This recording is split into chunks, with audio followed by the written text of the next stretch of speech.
Two chemicals, one that feeds life, one that consumes it. Given the right conditions, they find each other, and something begins. This is called reaction-diffusion. Alan Turing described it in 1952. He called it the chemical basis of morphogenesis, the mathematics of how form is born.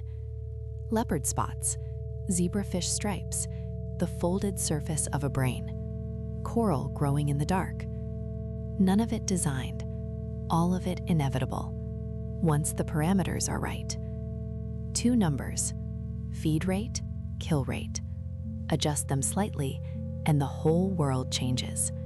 Spots become stripes, stripes become pulses, each a different answer to the same question. How does order emerge from nothing?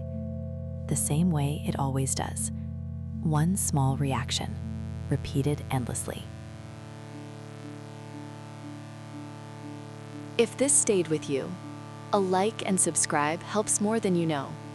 I'll see you in the next one.